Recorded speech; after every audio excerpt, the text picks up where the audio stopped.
welcome to a very special episode of Shades of Gay, the show that brings you some news, some views, and just the teeny tiny touch of shade. I'm not 100% sure that we're going to have all that shade tonight, though, because of our special guest, who you can probably see on the screen right now. Joining me, as ever, are my two fabulous co-hosts, the stunningly, wonderfully beautiful Susan. Hello, Susan. And the absolutely devilishly Christmassy handsome Jay. Hello, Jay. Merry Christmas, bitches. And as I said, our special guest this evening, our very special guest joining us, so we're all going to be on our very, very best behavior, is Santa Claus! Ho, ho, ho, ho. Hello! I can't believe I'm getting to talk and interview Santa Claus all these years. All I've got to do is sit on your lap and tell you what I want. Now I'm actually going to get to talk to you and interview you properly. This is just incredible. Oh, I'm so excited. Santa, it's lovely to have you. We will come back to you towards the end to have a nice big Q&A session, and you can tell us all the juicy gossip that's going down in the North Pole. Until then, let's find out how our week has been. Susan, what have you been up to? Oh, so much busy. So much festive, wonderful busy, but so much busy. Yeah, I've been just doing that thing that you do as a mom in the week running up to Christmas of preparing and buying and shopping and wrapping and blah. Yeah, it's been a great week though. I'm loving the festive atmosphere inside in the city. I don't go into the city all that often, but my goodness, the lights and the atmosphere, really, really lovely. Although the queues for the shops, not so much. Yeah. So it's been really busy, but it's been lovely. I'm really excited for having some good family, shenanigans, and troublesomeness over the next few days. I think one of the things Galway does well in the last couple of years is its Christmas lights. I think that the lights are always really nice and classy. They're not vile, flashing constantly multicolours everywhere you go. It's always nice to walk down Galway when it's like this, especially on a cold, crisp evening when you can put your nice jacket on and have a walk down and stop somewhere and have a cocoa. Love Galway like that. Jay, how's your week been? It's been pretty good, thank you. Much like Susan, just kind of prepping for the old Christmas, getting the gifts all wrapped up and stuff like that. But it's been a bit of a weird week for me because I actually earlier in the week got a little Snapchat from Santa, and he said he was short of a few hands prepping, getting ready for the Christmas. So he was looking for some few helpers. So this little lady went all the way over to visit Santa to give him a hand for the week. And she just came back today. She's exhausted, as you can see. And she got her lovely little uniform with her. So she's had a great time. So thank you for looking after her, Santa. So I've been taking care of her since she arrived home. And we're going to put her to bed now because she's not, as you can see, I'm tired, not happy. Oh my God. Her name was Lola. She was a snow girl. So, yeah, off you go to bed now, Lola. Well done, good girl. Santa said thank you. So yeah, but it's been a great week, and it's Christmas Eve. It's exciting. I know it's been a weird, strange year, but as Susan said, there's still that lovely Galway feel and atmosphere in the city, even though we don't have the Christmas market and such, but everyone is still in great spirits, which is lovely to see and especially feel around the city. So great week, and really, really looking forward to the big day tomorrow. Thank you, Santa. Oh my God, I can't begin to imagine what a week you've had. Tell me, how has it been for you this week?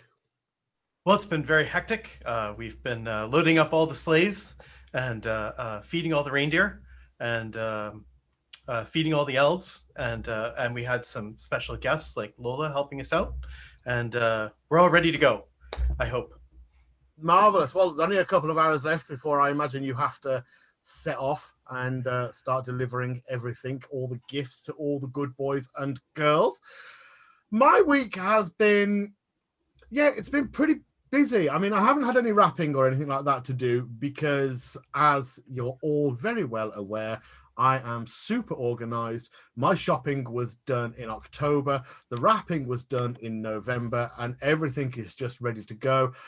But I have my in-laws here for Christmas Day, which is absolutely fantastic. It's the first time we've ever had guests at our own house on Christmas Day. So I have gone all out. We have a 7-course Christmas lunch to look forward to tomorrow. I am going to comatose everybody by about 4 o'clock with the amount of food they're getting. But of course, all that takes a bit of prep. So my week has pretty much been busy with food, but it's been nice. What better way to spend your week than with food? Absolutely. Exactly. And then being here doing this, I have to rush this though, because if I'm not in bed and asleep by midnight, then that's Christmas Day. You'll Really. turn into a pumpkin. Well, I just know Santa won't bring me anything if I'm not in bed, if I'm not asleep by midnight. And I can't take that risk. Now that he's here in front of me and we're about to interview him, I can't take the risk of ending up on the naughty list again. So let's To be fair, I think he would understand given the circumstances. Well, I'd hope so. Susan, what are we talking about this evening? Well, given the week that's in it, I was wondering how everybody celebrates the festive season, and if they celebrate the festive season in the same way that the generations before them or their childhood families would have. So we would celebrate the festive season as the festive season. We don't celebrate Christmas within this house. We do a much more of a winter, and I put my lights up at the at earliest moment that I can, and I keep them up pretty much all year round. And the tree stays up for as long as humanly possible and goes up as early as humanly possible.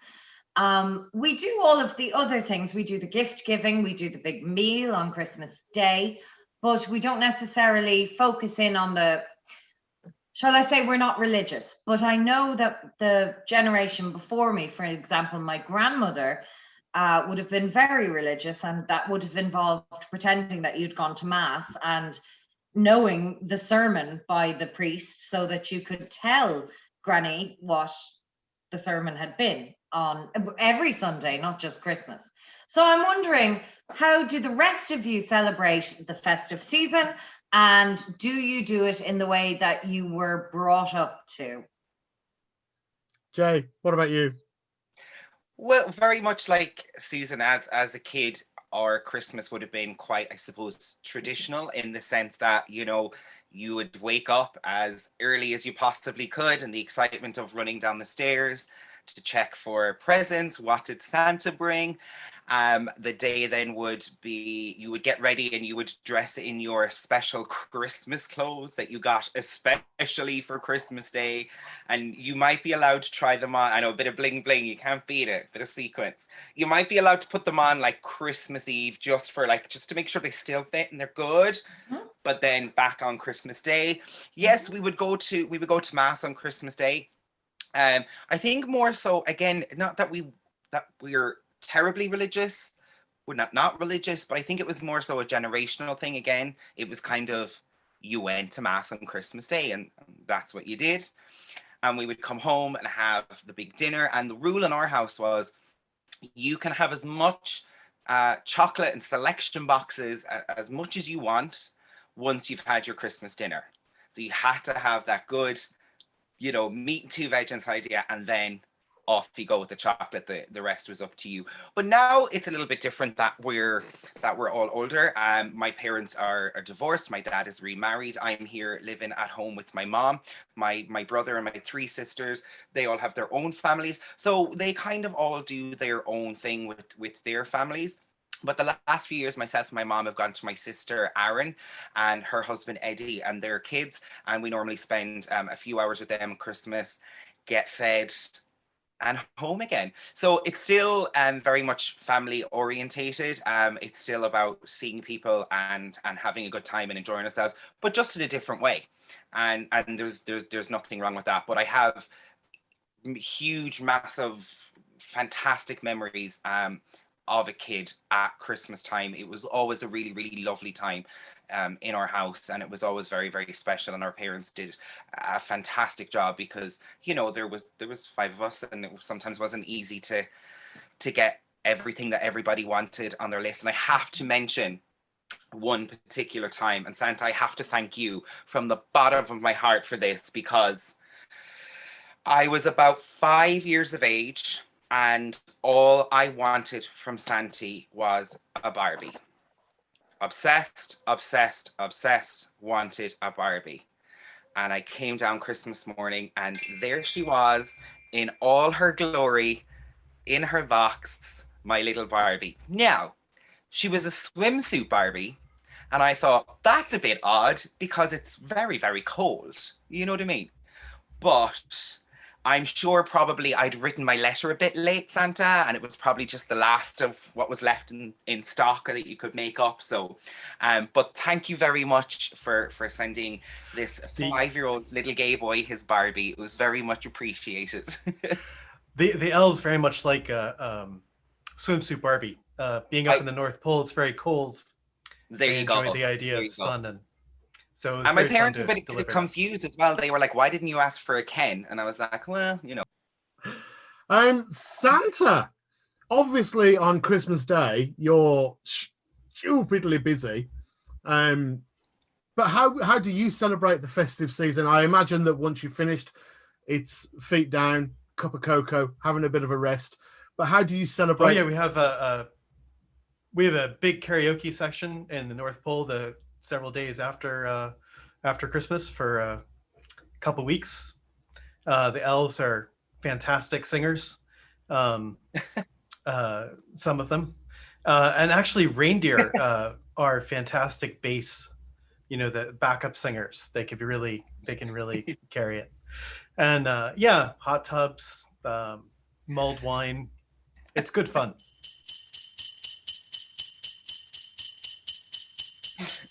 So we all have our traditions and our different ways of celebrating the festive season. Jay, what are you talking about this evening? So I wanted to touch on something that's been brought up, and it's kind of brought up pretty much every Christmas for the last number of years. A little bit controversial. I know it's Christmas, so I'll try and keep it as lighthearted as I possibly can. But I wanted to talk about the song, The Fairy Tale of New York. Absolutely, without a doubt, my favorite Christmas song. However, over the last number of years, it's generated a lot of controversy due to some of the lyrics involved in the song. So just a little kind of backstory, a little bit of research I did on it before we really get into it. Obviously, it attracted negative attention due to the words or the lyrics, "You scumbag, you maggot, you cheap, lousy faggot." And in an interview, McGowan said that the word was used by a character because it fitted with the way she would speak within her character. She's not supposed to be a nice person or even a wholesome person. She is a woman of a certain generation at a certain time in history, and she is down in her luck and desperate. So the song is basically, you know, this guy wakes up in the drunk tank in New York. He's kind of reminiscing, and then it goes into the story of this kind of couple who were going back and forth over, you know, previous things that had happened. So do you think that the song should be taken off the air due to the use of the word faggot in the lyrics? And do you find it offensive? Or do you think there is a way of working around it? And sorry for using that terrible language, Santa. I'm using it on a professional level here, not being, so please don't pop me on the naughty list, okay? So what are your thoughts on the song? I see Susan's ready. Susan's like, come on. Go on then, Susan. So yeah, well, within this house, there are a number of words that are banned. From my children ever saying them, and from me ever saying them. There's a number of words that we do not use within this house. You are very welcome to use shit, cock, or bollocks, all of that. But if a word is derogatory towards another human being, I have a problem with that. So there's a or word that is in relation That is to. right in your name. You're on his list. There are words that I don't allow. And yes, faggot is one of them within the household. Because I've looked up the history of it, and the origins of the word faggot was actually a bundle of sticks that you burn to light a fire. And being of a slightly pagan persuasion, and there being that whole witch burning thing, I have a particular interest and affinity to it. So it's barred within this house. And as I said in a previous episode, I'm a terrible word nerd. For a song that was written at a time when the word was not recognized as what it's recognized now, to be barred because the meaning is understood differently, possibly, to how it was when it was written, I'm not comfortable with that. I think they've released a version of it where they change that particular word, and that's grand. Use that, or don't use the original. It was a piece of art that was done, however many years ago. And It was actually written, sorry, Susan, it was written in 1985 and it was released in 87. Yeah. 85, like we hadn't a fucking clue. Yeah. Like, to be fair, 85, even now, you're learning as you go on. We hadn't a clue then. I don't have any particular disagreement with the song being played as it is at the moment.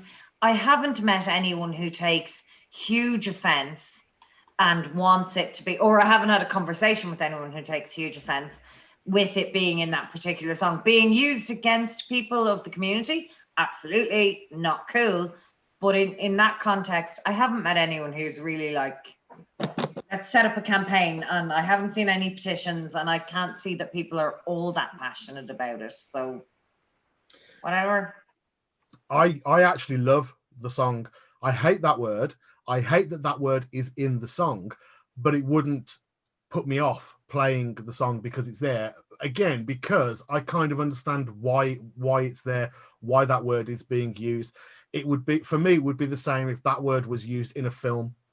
If in a movie a character is turning to another character and insulting them, calling them a faggot, then I wouldn't expect them to take that word out because it needs that kind of impact. What I do hate about that song, and I've experienced this a number of times, you go out, and the last time this happened was about 3 years ago at a works Christmas do. It wasn't organised by work. It was a group of us at work that all went out for Christmas, and we went into Galway, and we were in one bar, and that song came on, and a few people in there had obviously twigged because of the way I was dressed, the way I was acting, that I was gay. And this song comes Nothing on. to do with your earrings, no? Nothing to do with the earrings, nothing at all, or the red dress that I'd got on and the big bow on the back. But that song came on, and of course, it's one of those songs that everybody sings along to when it comes on in bars, etc. It comes on, everybody starts singing, and I can feel myself tensing up the closer it gets to that particular line, because it happens every time in public places like that. The second it gets to that bit, all the straight men, and yes, I don't care calling it out, it's all the straight men, suddenly feel free and allowed to use that word, and they don't sing it, they shout it.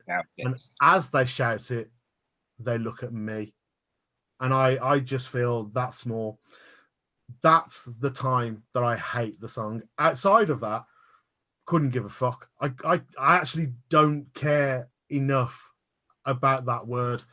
I don't like it, but I mean, I don't care enough of it when it's aimed at me. I hate it when it's aimed at other people. If you aim it at me, I'm just going to say, well, yes, I am. What's your fucking point? If you aim it at other people, I'm going to stand in the way of that and challenge people on it. So when it's in the bar and it's done like that, that's an every single person in that pub, every single straight man in that pub is using this freedom to suddenly shout that word. I just want to curl up and die, and I want to leave. I don't want to be there anymore. That's the time that I hate that song. Other than that, couldn't give a fuck.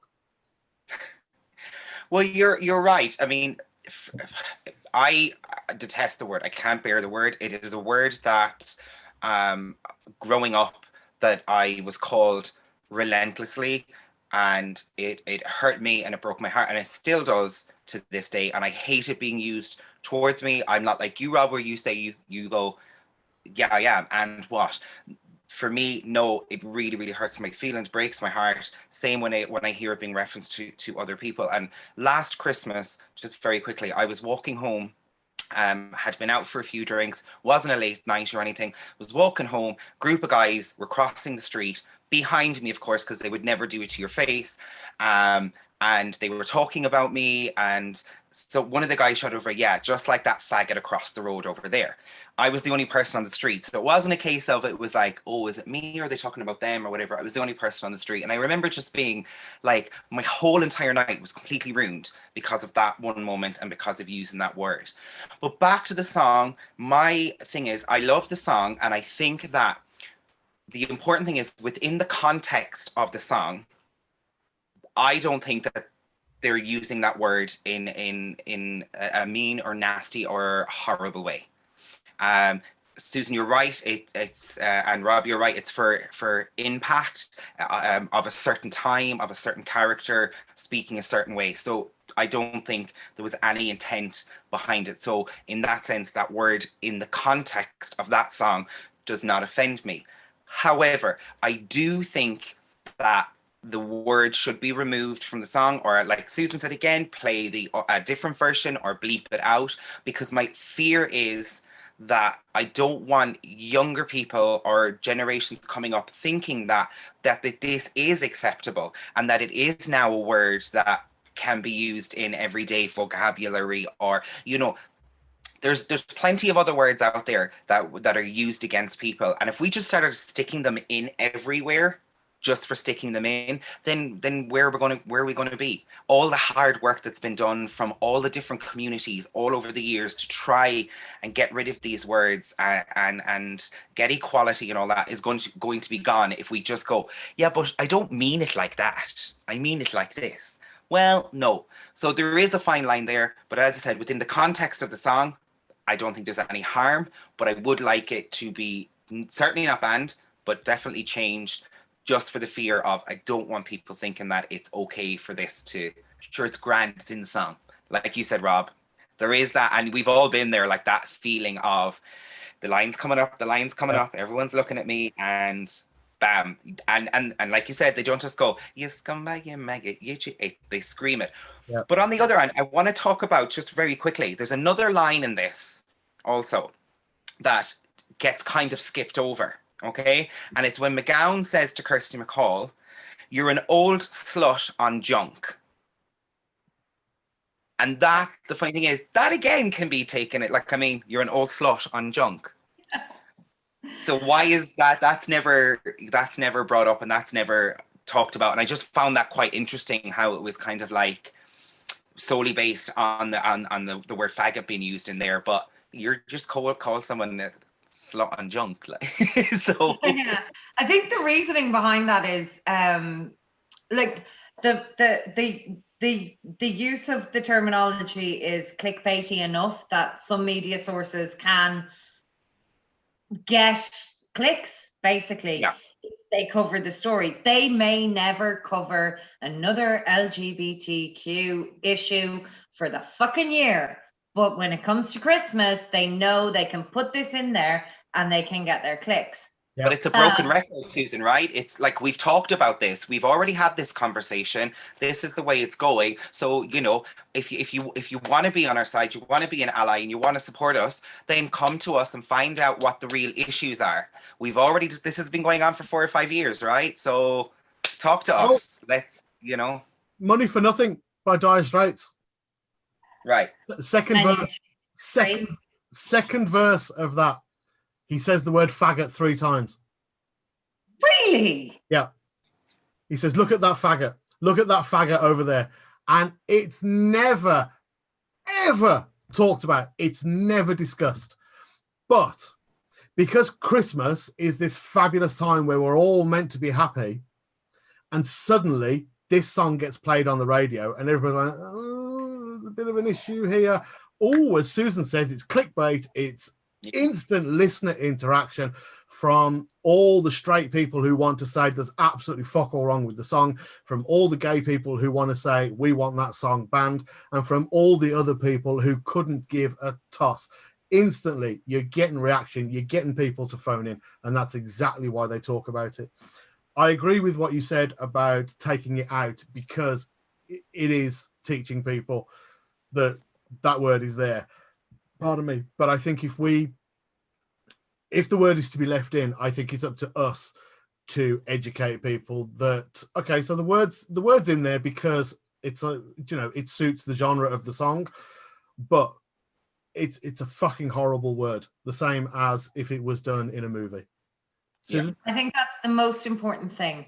And whatever about conversations on media or on social media or on anywhere else, that you use it for it to be a learning moment and for you to be able to explain to people why the term is problematic, why the word is problematic, why it's hurtful to people, why people, when they hear it, have historical context, that it might, trigger a memory of something really, and I'm sure there are historical contexts that are much worse than what we've talked about here, where that word has been used in serious, very dangerous bullying and abusive situations. So I think that for us to at least know and use it, as long as this debate goes on or this discussion goes on, that we can talk to the younger generations who maybe not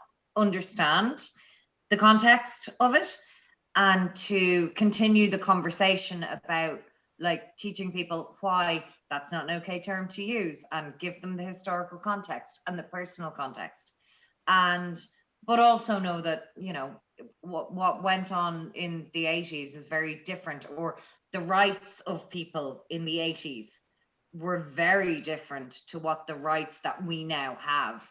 And I speak to that as a woman and as a member of the queer community. It's a different world. It's a completely different world to when that song was written. And I think it's the most important thing is use it as a teaching moment. Absolutely.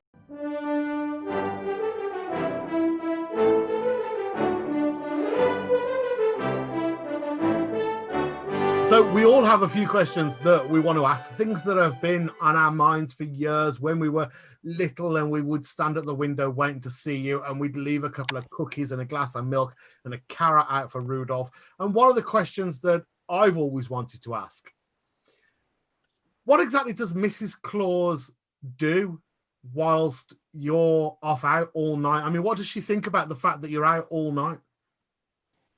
Well, as I said, we do the karaoke thing. So she's usually setting up the sound system. She used to be a roadie, and so she does a lot of work with that and setting that up. Some of the elves help her out, and she really gets into it. She's also, well, as you mentioned, the elfish thing. She's one of the judges, but so she's pretty excited. She's glad to have me out of the house. I get a little stressed out towards this time of the year for obvious reasons. I can imagine. Yeah. Does she have one of those t-shirts that says I'm with the drummer, I'm with the big man? And she's like, yeah. I actually play bass. Oh, there you go. With the bassist. Oh my God. Jay, I believe you have quite an interesting question for Santa. I do have a very interesting question, and it's actually Mrs. Claus again, just in reference to your relationship. Do you think that if you had kind of social media / dating apps when you first met Mrs. Claus, would you have swiped right, or would you have gone no? It's hard to tell. I really liked her laugh. We're very jolly in the North Pole, as many of you know, and it was always her laugh. And one of the elves was showing me Tinder, and yeah, you just see pictures on Tinder, and so you don't get to hear the laugh. I think that's a shame. There needs to be an audio app. That sounds like the way to go. I like that. Are any of the elves by any chance on Grindr? You know, it kind of as our work policy, I try not to get into the employee's dating life. But I think a few are, yeah. Get it. Okay, that's fine. I'll just have to get on there. They'd be too far away. They wouldn't come up anyway, would they? I'll just change my location. It's fine. Jay is currently having a fantasy moment where the elves are doing recon in Ireland. Like, really, the time to get an elf on Grindr is probably like November. That's when they're here checking the place out. Well, yeah. To be honest, in the modern kind of world, a lot of our elves do have to go around and lobby toy companies to try and help them produce good quality, enriching, low-priced gifts for people. We can't actually manufacture them and deliver them as much anymore. So yeah, they might be hanging around. You might manage to spot one, but they will disappear for a few months every Christmas. So they're not ghosting me. They're just disappearing because they're busy. Susan, what did you want to ask Santa? I really like this elf's height. Sorry, never mind.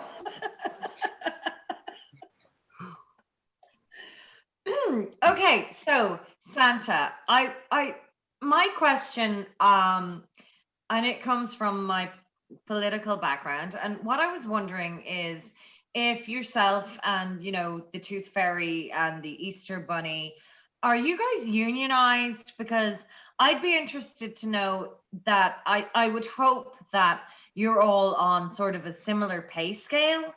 You know, you are the people who we look to as these fantastical people, and I wonder, are you on the same pay scale as the Easter Bunny? So yes, we're all in the holiday spirit union. All the different holiday spirits are in a union, and unfortunately, as I mentioned, we do have this kind of relationship with toy companies. They're a little annoyed at us. Obviously, our elves produce really wonderful magical gifts, and they feel that we should, you know, not do that as much or whatever, and they kind of want to do cheaper labor and that sort of thing. So they've been putting out a lot of rumors about us. So the deal is that I actually take the entire pay for all the elves and then give it out to them, just because I have a large payroll, whereas the Easter Bunny is kind of a sole person. So yes, we all get paid the same, including all the elves. Yeah, no, it's very important that we all get that. Got arranged, like, you know, thousands of years ago. It was very well thought out. Very. You mentioned pagans, so I think some of them set that up. We've all been. Could you imagine like a get together of like the Easter Bunny and Santa and the Tooth Fairy and like all that? Like that would be a party popping off. Like, well, the Tooth Fairy was a very big fan of Lola, and what? So oh my God. If Lola came back a little bit heavy, that might have been because of a few extra treats that were given. She's a very big pug fan. Oh, brilliant! Oh, I'm delighted with myself. I'm such a political nerd, but I love the idea of like all of the festive, fantastical creatures having like this big union meeting discussing, like, you know, what are our terms of employment and are we all equal? Do they get travel expenses? Do you get benefits, health benefits, free dental? Yeah, all of our healthcare gets covered, and for the travel thing, most of us do magical traveling, so we really don't have travel costs. So they don't have to keep. The Tooth Fairy covers the dental benefits. Exactly. Yeah. Santa, of all the movies that Hollywood has released about you, which one do you think is the most factual? Which one's telling the best story about you? Oh, I'll be honest. Since streaming happened, I have just not been watching as much movies. So they've kind of gotten lost, I think. There was an older black and white movie, I think, where a Santa went to court or something. I can't remember its name. Miracle on 34th Street. Could be that one. Yes, that sounds like it might be that one. I think so. That one was pretty good. But none of them really captured the karaoke spirit. So I feel they missed a trick. I was gonna say, have you been to court many times, Santa? Like Judge Judy kind of thing? No, but I remembered the Santa being very kind to the child. So that was you are a very good kind, relationship so. with that. Jay, what else did you want to ask Santa? So my final question for Santa is, just how big is your sack? So it turns out the sack is much larger on the inside than on the outside. I would have imagined so. I think there is a British magical holiday creature that has something similar Okay. in a box form. And do you just like neatly place things in your sack, or do you just shove as much in as you possibly can? It's well, I get a lot of help. It's kind of a group effort. So we just kind of, as a gang, just push it all in there. Right. Yeah. Yeah. Oh, listen, when you're dealing with sacks, it's probably better off to have a team effort rather than doing it. I mean, nobody wants to stuff their sack by themselves. Boring. No, and it's very time consuming. Yeah. And you get very sore. That's right, you would. Yeah. That's good to know. Thanks, Santa. I would agree with that. I feel it's always best to have someone else help with sack filling. Susan, do you ever have anyone help you stuff your sack? I don't have a sack. We'll put it on the list. Okay, Susan. Santa, dear Santa, I need a sack. I'll look into seeing if I can find you one of those. You've Thank been you. very good this year. I'm sure we can come up with something. No, she Well, has. that actually brings us to my question. My question, if I may go ahead with that, is it true that there is nobody on the naughty list this year because this year sucked so much? It's mostly true. Unfortunately, for some reason that I don't understand, humanity brought Nazis back this year, which seemed very unwise. Dick move. I didn't think they did a very good job the first time, and I think we all kind of agreed, at least all the magical, the holiday spirits agreed, they were very bad, and we thought humanity agreed, but you folks make some odd decisions. So they're definitely on the naughty list. I'm just wondering, am I on the naughty list this year? Can you reveal that? Can you reveal if anybody is on the naughty list this year? I don't generally reveal exactly who's on the naughty list, although, as I said, pretty much everyone is on the not naughty list this year, the good list. But I would say that some people get gifts for Christmas and some people are gifts on Christmas. What a lovely thing to say. Now answer my question. Who's on the naughty list? I don't know. There's this film coming out, Wild Mountain Thyme, and I'm afraid all of them are in the naughty list this year. So again, I thought Hollywood understood to stop trying to do certain accents. Like, I thought we had all agreed that Nazis were bad, but apparently humanity has different ideas. So we just need to send nudges. Do you like me hat, Santa? Tell me you like me hat. That would be an example. And if you did that on like film, I might have to put you on the naughty list. Again. Susan, Jay, before we round up, is there anything else you want to say or ask Santa? Just thank you very much, Santa, for all your hard work, and we really appreciate you. We know it's a risky traveling around with COVID and all that. So thank you very much, and thanks to Mrs. Claus and to all the elves, and have a safe trip, and enjoy all the snacks. Thank you very much, and I would say the nice bit about holiday spirits is that we're all immune to COVID.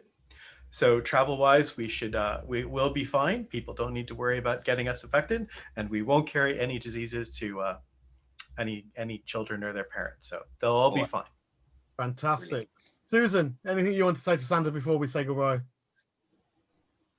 My last thing is, Santa, baby, I know that I've been bad throughout the year, but I promise it was never on purpose. It was always for the best of intentions. So please stick a little something under the tree for me. I'll do my best. I'm pretty sure your presents are already loaded. Santa, thank you very, very much for joining us this evening.